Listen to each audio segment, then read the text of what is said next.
Bonjour, bonjour à toutes et à tous. L'action Oracle. L'action Oracle est en train de rebondir. Enfin, le rebond est déjà parti, hein. Il y a eu un croisement 7,20 ici, mais on est sous la 200, loin de la 200, donc il y a une grosse survente. On est repassé au-dessus de la 7, de la 20, de la 50.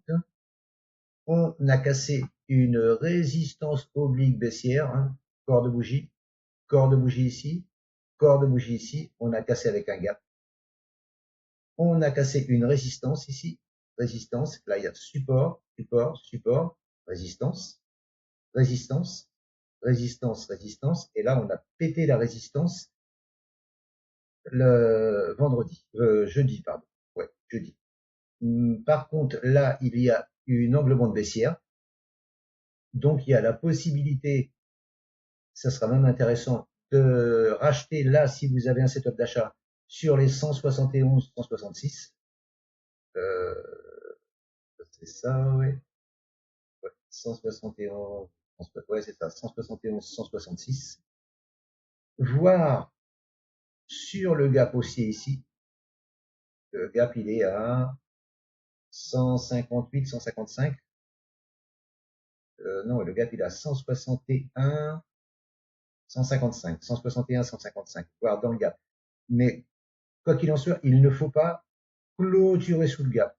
Si on clôture sous le gap, on sort. C'est pas la peine. C'est pas la peine. Ouais, je pense que là, il faut chercher un achat dans cette zone-là. D'ailleurs, je vais pas essayer, je vais pas fait passer un Fibonacci pour voir ce que ça donne.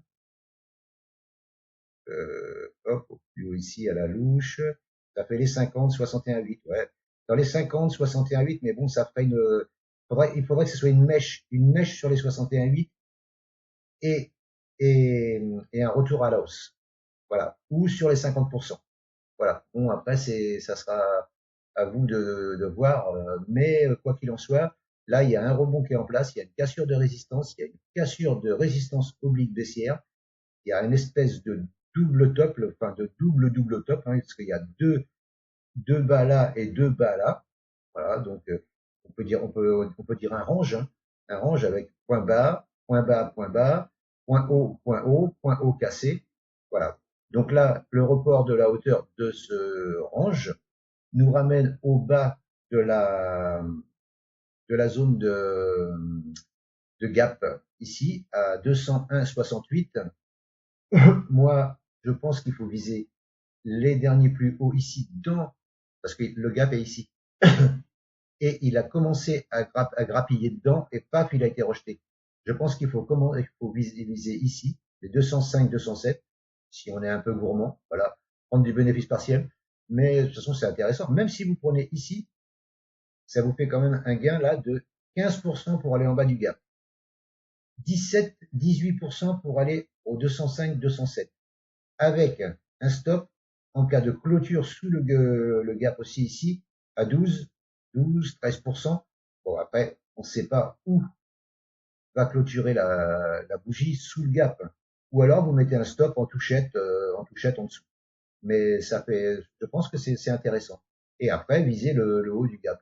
Si on va chercher le haut du gap, même si vous prenez ici, hein, ça vous fait quand même un gain de 24%, 23, 24%. C'est pas dégueulasse, hein, 24% avec un stop de 12. Ça fait un R de 2. Hein.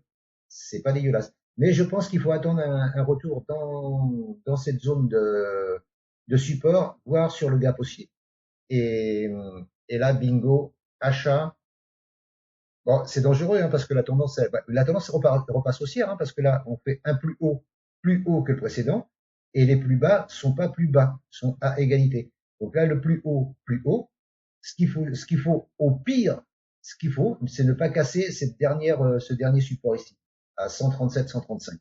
Bon, bien sûr, on va pas mettre un stop ici, mais si vous mettez un stop sous le gap haussier, je pense que vous êtes bien couvert.